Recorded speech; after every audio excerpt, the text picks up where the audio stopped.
सभी को जय मसीह की। प्रियो, आज हम देखेंगे मत्ती का 16 अध्याय और उसकी 5वीं आयत। चेले झील के उस पार पहुंचे, पर वे रोटी लेना भूल गए थे। यीशु ने उनसे कहा, देखो, फारिसियों और सादुकियों के खामीर से सावधान रहना।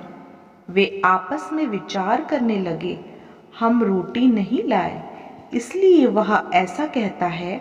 यह जानकर यीशु ने उनसे कहा, हे अल्पविश्वासियों, तुम आपस में क्यों विचार करते हो कि हमारे पास रोटी नहीं है? क्या तुम अब तक नहीं समझे?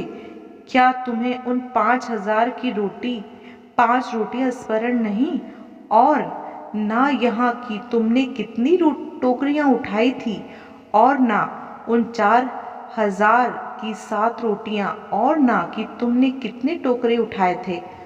तुम क्यों नहीं समझते हो कि मैंने तुमसे रोटियों के विषय में नहीं, परंतु यह कि तुम फारिसियों और सादुकियों के खामीर से सावधान रहना। तब उनकी समझ में आया कि उसने रोटी के खामीर से नहीं, पर फारिसियों और सादुकियों की शिक्षा से सावधान रहने को कहा था। पतरस का यीशु मसीह को स्वीकार करना।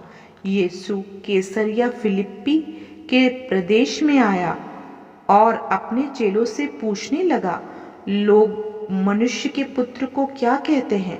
उन्होंने कहा, कुछ तो यूहन्ना बपतिस्मा देने वाला कहते हैं, और कुछ एलिय्याह, और कुछ यिर्मयाह या भविष्यद्वक्ताओं में से कोई एक कहते हैं। उसने उनसे कहा, परंतु तुम मुझे क्या कहते हो? शामोन पतरस ने उत्तर दिया, तू जीवते परमेश्वर का पुत्र मसीहा है। यीशु ने उसको उत्तर दिया, हे शामोन, योना के पुत्र, तू धन्य है, क्योंकि मांस और लहू नहीं, परंतु मेरे पिता ने जो स्वर्ग में है यह बात तुझ पर प्रकट की है। और मैं भी तुझसे कहता हूँ कि तू पतरस है, और मैं इस पत्थर पर अपनी कलीसिया बनाऊंगा, और अधोलोक के फाटक उस पर प्रबल ना होंगे। इसके बाद प्रभु ने कहा है, शामोन पतरस ने उत्तर दिया, तू जीवते परमेश्वर का पुत्र मसीह है।